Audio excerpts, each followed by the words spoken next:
Hello friends. तो आज के क्लास में हम लोग देखेंगे नॉन इंट्रोकोकस यानी कि स्ट्रेप्टोकोकस गैलोलाइटिकस। जैसे कि हम लोग पिछले क्लास में देखे थे इंट्रोकोकस को, जिसमें दो स्पेसिफिक स्पीसीज देखे थे, जैसे कि इंट्रोकोकस फेसियम एंड इंट्रोकोकस फेकैलिस।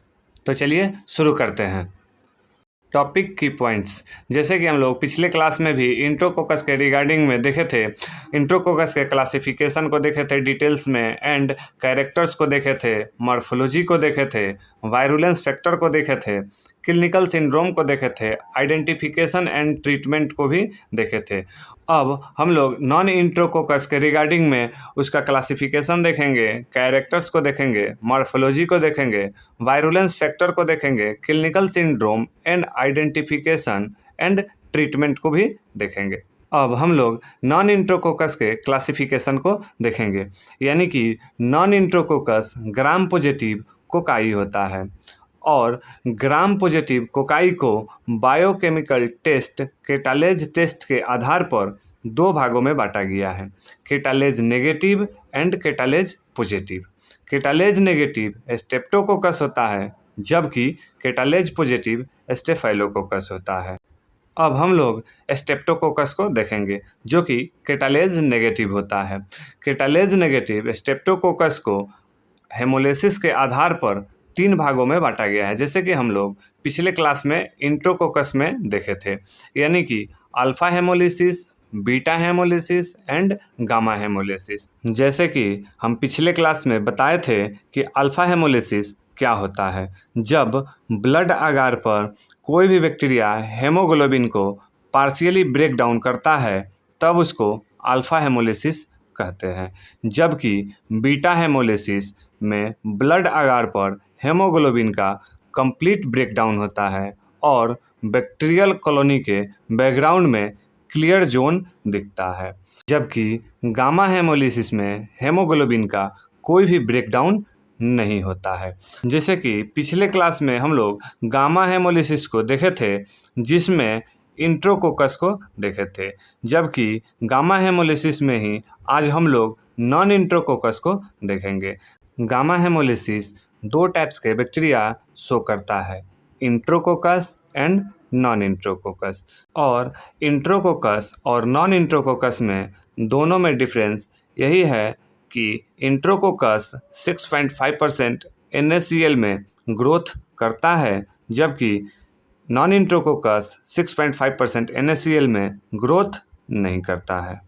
तो चलिए हम लोग नॉन इंट्रोकोकस को देखते हैं। अब हम लोग नॉन इंट्रोकोकस यानी कि स्ट्रेप्टोकोकस गैलोलाइटिकस के कैरेक्टर्स को देखेंगे, यानी कि streptococcus gallolyticus Gram positive catalase negative bacteria होता है, और यह ब्लड अगार पर गामा हेमोलिसिस शो करता है, समटाइम्स बीटा हेमोलिसिस भी शो करता है।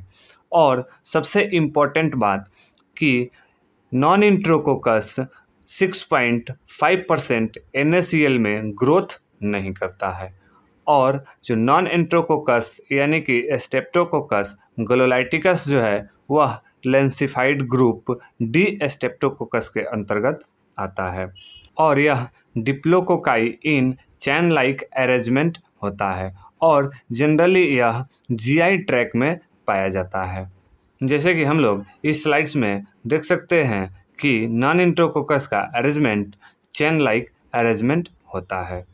अब हम लोग नॉन इंट्रोकोकस यानी कि स्ट्रेप गैलोलाइटिकस के वायरुलेंस फैक्टर यानी कि पैथोजेनिसिटी को देखेंगे, यानी कि जो नॉन इंट्रोकोकस होता है वह कैप्सुलेटेड बैक्टीरिया होता है, और इसके कैप्सूल के ऊपर पिलाई होता है, जिसमें पिलस लोकाई और पिल 1, pil 2 and pil 3 virulence factor पाया जाता है, जो कि एक फिलामेंटस स्ट्रक्चर है जो मीडिएट करता है सेल बाइंडिंग को, और यह पिलाई डैमेज करता है कोलाजेन एंड बायोफिल्म्स को, जिसके वजह से पेशेंट में हेवी इन्फेक्शन होता है। अब हम लोग नॉन इंट्रोकोकस के क्लिनिकल सिंड्रोम्स यानी कि पैथोफिजियोलॉजी को देखेंगे। यानी कि जो नॉन इंट्रोकोकस होता है वह कॉज करता है infective endocarditis due to streptococcus gallolyticus bacteraemia, और यह दूसरा कॉज करता है क्लोन कैंसर को। जैसे कि हम लोग पिछले स्लाइड में देखे थे कि जो नॉन इंट्रोकोकस होता है वह मिलता है जीआई ट्रैक में, और इसके वायरुलेंस फैक्टर में देखे थे कि उसमें पिलाई जो होता है वह डैमेज करता है कोलाजन को।